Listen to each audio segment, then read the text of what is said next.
Shalom. Welcome to the Jewish View. My name is Rabbi Nachman Simon with the Chabad House of Delmar, and we're going to delve into very deep but interesting discussions today based on the book Mind Over Matter, which really is ideas from the Lubavitch Rebbe, letters and also ideas taken from his talks. Now, bear in mind that, of course, it's a rabbi, so he's going to teach us about Judaism.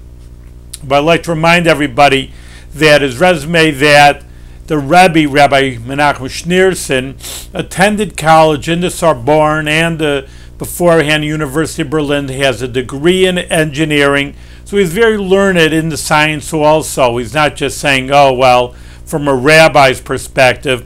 So that, I think, enlightens us in a very special way to tell us how the Rebbe viewed not only the world from a Jewish perspective, but also combining that with a science perspective. And that's what we're going to be talking about. Like I say, something very deep and just go right into it. This is the idea of the meaning of life. Well, of course, I don't think, get any deeper than that, but it will be something that the Rebbe explains it to every person at their level. And the Rebbe writes, "You write that you are a loss to find answers to such questions as, what is the purpose of life? What is the meaning of a Jew? And that doubts and confusion are so sorely afflicting you. As you write that you have attended college and have studied science, you are probably aware what the approach should be to an intricate problem. If we want to verify a certain system as to the laws and principles prevailing in it, we begin by verifying the parts of it that lend themselves more easily to analysis and verification. When we have step by step verified the greater part of the system, we can then safely assume that if the greater part of it has been found to conform to certain specific laws, the rest of it is also ruled by the same laws. Even common sense justifies the assumption that if a certain law holds good in the vast majority of cases, it is true also in the case where it cannot be verified with certainty. Applying this approach to the universe as a whole, we are increasingly convinced year after year of the law and order that rules in nature, including inert matter, the minutest atom, and even smaller particles. Nuclear science has discovered undreamed of harmony and order in the some 100 elements known to this day. In a universe of such orderliness and harmony, obviously man too must be subject to order and purpose. Going a step further, the conclusion is inevitable that since there is such law and order in the universe, there must be a higher authority responsible for it. The analogy is well known. When we get hold of a printed book of hundreds of pages containing a connected story or philosophy, we cannot by any stretch of the imagination assume that a bottle of ink has been spilled and it has accidentally produced the book. Still less, and infinitely so, it is admissible that our universe, with its infinite number of atoms, molecules, and particles, all arranged in perfect order and harmony, could have come into existence by accident. Obviously, there is a creator and architect who arranges and relates all the various parts of the universe in perfect unity and harmony, in conformity to the set of laws which he creates and supervises. It is plain that the whole system is beyond our comprehension, since our comprehension as our existence as a whole is but an infinitely minute part of the entire cosmic order, and certainly in no degree comparable to the Creator himself. It is clearly absurd to expect to comprehend the Creator, and even more nonsensical to deny his existence by reason of our inability to comprehend him. Can one contain an infinite number of ones? And here at least there is some relationship, for both the one and the infinite number of ones are the same objects, numbers, while there is no such community between the created and the creator. Carrying the analogy from science a step further, in physics, chemistry, etc., when a law is deduced from a number of experiments and verified by different people under varying conditions of pressure, temperature, humidity, etc., thus eliminating the possibility of error, side effects, such a law is accepted and becomes valid also for the future. This scientific rule holds good also with regards to events and phenomena in the past. Where a certain event or phenomena is attested to by many historians and reported in an identical manner, there is no scientific doubt that is how the event actually took place. Such a historic event was the revelation at Mount Sinai, which has been reported in an identical way by millions of people, men, women, and children, people from all walks of life and backgrounds who had witnessed it themselves, and then faithfully reported to their children, generation after generation, without interruption to this day. At no time, even during the worst pogroms and massacres of Jews, were there less than millions of Jews faithfully maintaining this tradition. It is well known that at no time in Jewish history was there a break in the chain of Jewish tradition from Sinai down to the present day. This makes this event the most authenticated of all historical events in human history. This means that the Torah we have and cherish is God-given, and it contains not only our way of life, but also the key to our existence for all times, since it is eternal as its giver. It is not a book of theory, philosophy, and speculation, but a practical guide for our daily life, valid in all places and at all times, including the 20th century America. Here in the Torah, the written and the oral law, the purpose of man's life on this earth is clearly indicated. To put it in a nutshell, is to live in the accordance with the Torah by fulfilling its positive commandments, which are called mitzvahs aseh, and abstaining from its prohibitions, mitzvahs lo taseh. The Torah has also made provisions for man's frail nature and the temptations and trial that he, as a creature of flesh and blood, faces in life. It is difficult, almost impossible, for man never to fail, and the Torah has indicated that should this happen, there is no need to be discouraged. There is always tshuva, return to God and to the right path, and the very failure can be made a springboard for a leap forward and further advance. Needless to say, it is difficult to enlarge upon these aspects in a letter. I trust, however, that the points mentioned will serve as a starting point for you to reflect upon and realize that the world is not confusion, and that everything and everybody has his place and purpose. If you consider yourself objectively freed from preconceptions, environmental influences, and the like, you will discover your own place and purpose in life in the light of what has been said and above. And the Rebbe concludes with blessing. And Rebbe's signature, we see the Rebbe so much cares about every person and relates to every person, to what they have and what they need and what they feel and what they're educated in. And I said before, not only does the Rebbe tune in to every person, but does, as we saw before, science, but now we're going to go into medical science, neurology, medicine, and the soul. Late one night, some 200 years ago, in a little village in Eastern Europe, a small group of friends were walking each other home from the study hall when they heard a mournful voice calling from a nearby cabin, "Zusha! Zusha! Where are you, Zusha?"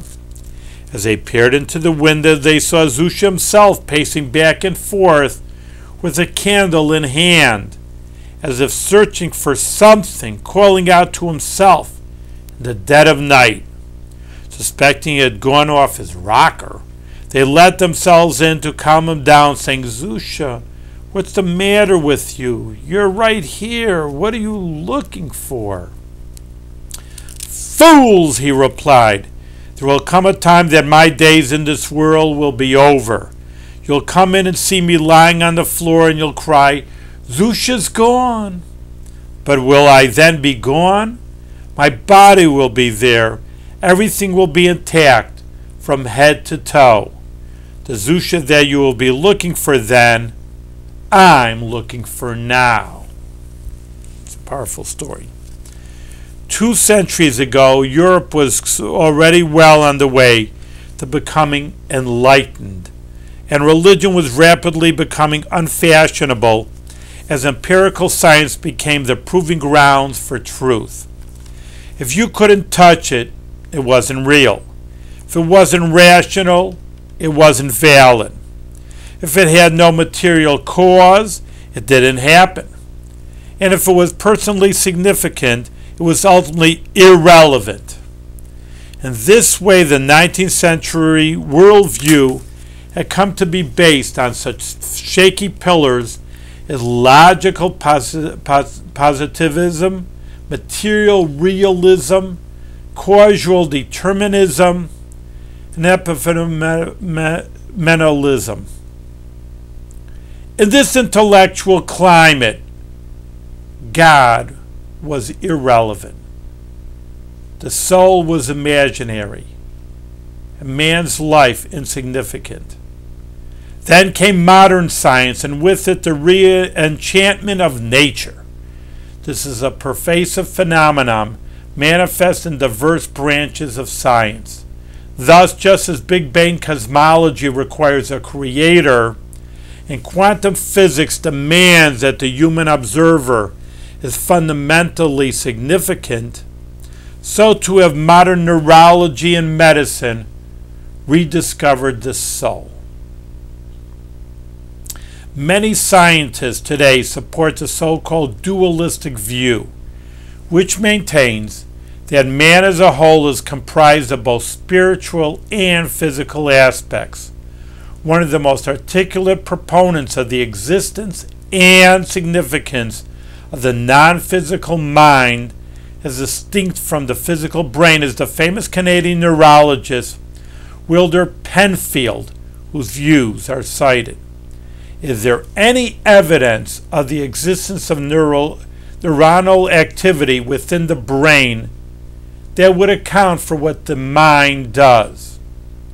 Before venturing to answer, it may be of interest to refer again to action that the mind seems to carry out independently, and then to reconsider briefly our experience with stimulation of the cortex of conscious patients and our experience of what effects are produced by epileptic discharge in various parts of the brain. This should give some clue if there is a mechanism that explains the mind. So what is it? What the mind does. It is what we have learned to call the mind that seems to focus attention. The mind is aware of what is going on. The mind reasons and makes new decisions. It understands. It acts as though endowed with an energy of its own. It can make decisions and put them into effect by calling upon various brain mechanisms. It does this by activating neuronal mechanisms.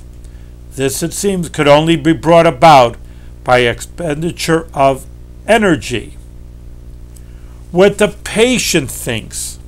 When I have caused a conscious patient to move his hand by applying an electrode to the motor cortex of one hemisphere, I've often asked him about it.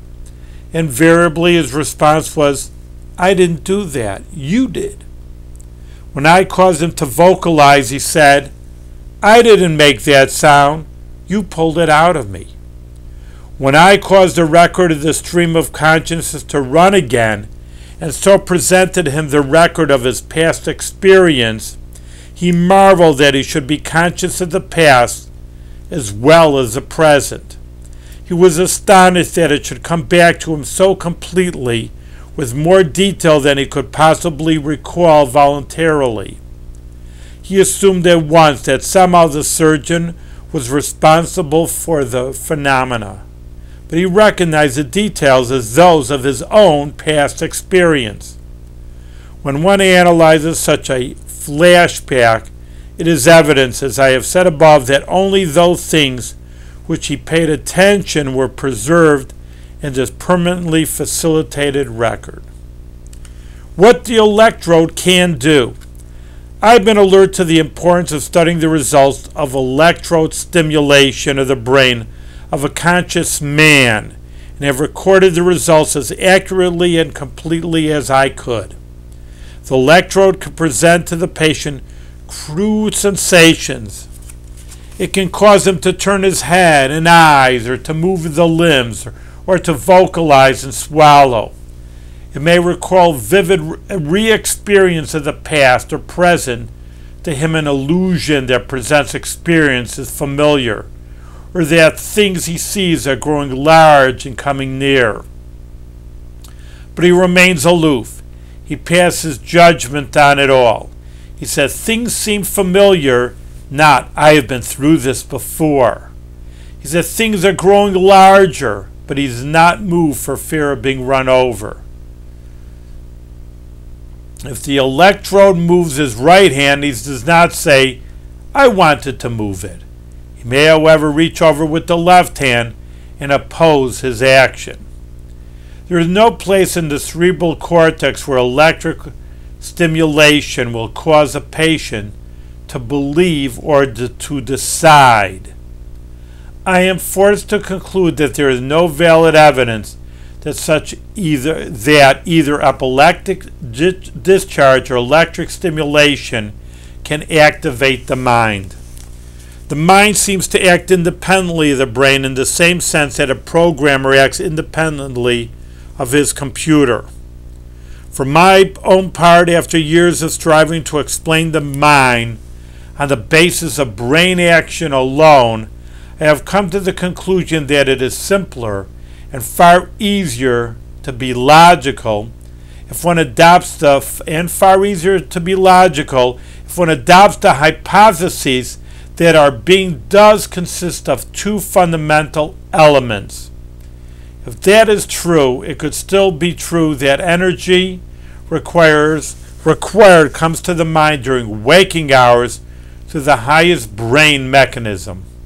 Because it seems to me certain that it will always be quite impossible to explain the mind on the basis of neuronal action within the brain, and because it seems to me that the mind develops and matures independently throughout an individual's life, as though it were a continuing element, and because a computer, which the brain is, must be programmed and operated by an agency capable of independent understanding, I am forced to choose the proposition that our being is to be explained on the basis of two fundamental elements.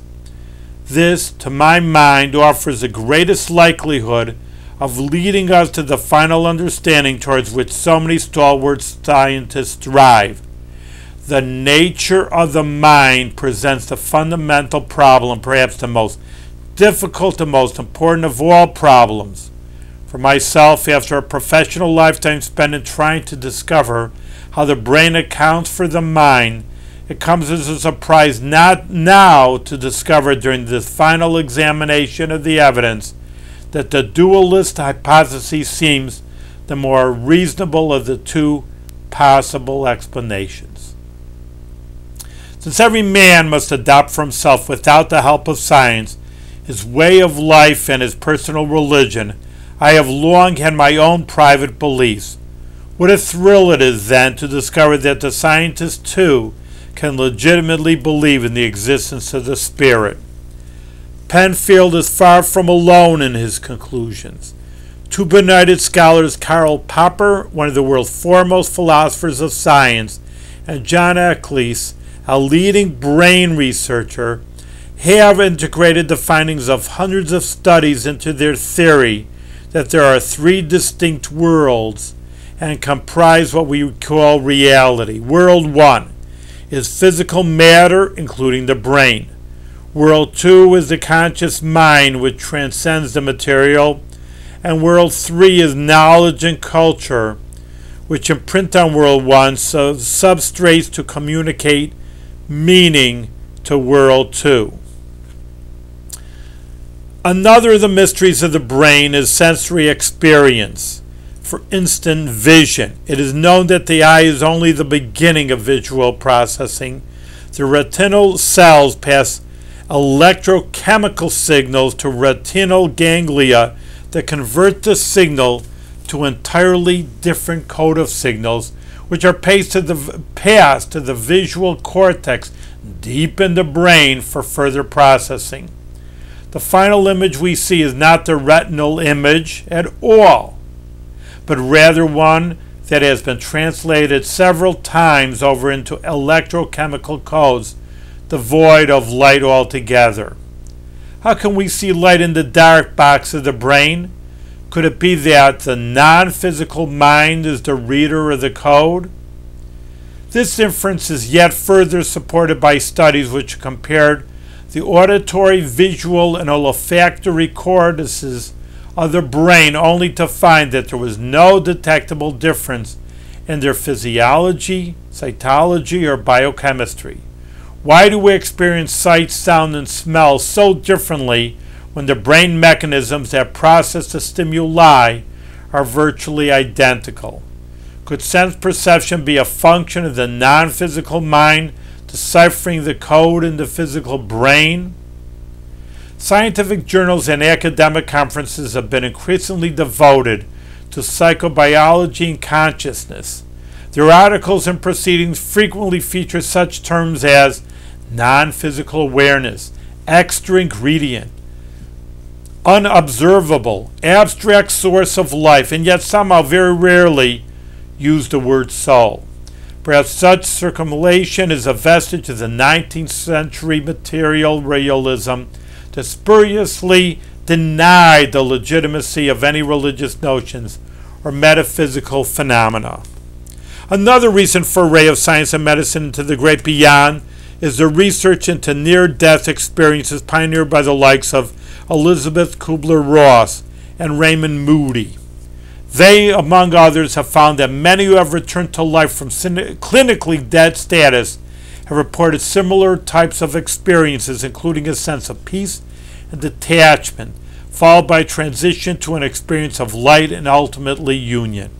Many studies have been published, and although the authorities do not all agree, the consensus is that the phenomena is real.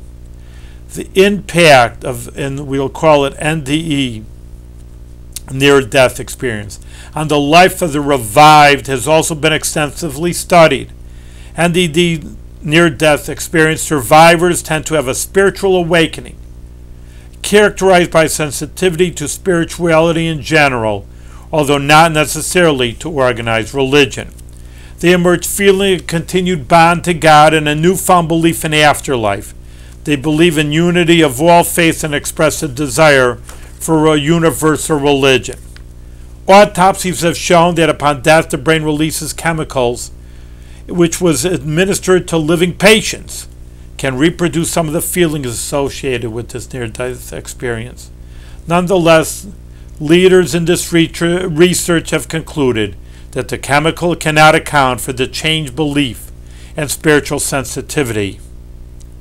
Further evidence that there is more to us than the sum of our parts come from what is generally referred to as mind over matter research, which human thought seems to affect the state of remote objects, plants, animals, and humans.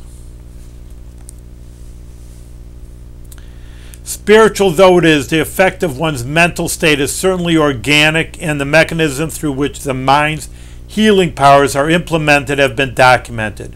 The mental state affects the brain, that in turn stimulates hormones, which goes on substantially strengthening the immune system, preventing illness and combating disease. The study of this mind-body interaction and it enjoys full status as a medical specialty. One of its primary implications is that when there is stress, fear, anger, anxiety, there will be sickness, instability, and morbidity. On the other hand, there is joy, faith, love, and hope. There will be health, sanity, and longevity. For instance, patients have found that those who took comfort from religion were 3 times more likely to be alive 6 months after heart surgery. After reviewing all of these discoveries, one still may choose to reject as illusory such non-physical postulates as a mind beyond the brain, transcendent consciousness, or the soul. Notwithstanding, such denial does not change the fact to an ever-increasing extent science and medicine are acknowledging, utilizing, and even celebrating the power of mind over matter. Well, thank you. We've talked about 2 things that, again, and we talk about this many times because I think it's, like he's saying, a stigma in the 19th and 20th century, and even obviously into the 21st century, that it's religion versus or against science, and we just keep on postulating it is not true. Religion and science are complementary, not oppositional. Well, thank you very much for tuning into The Jewish View.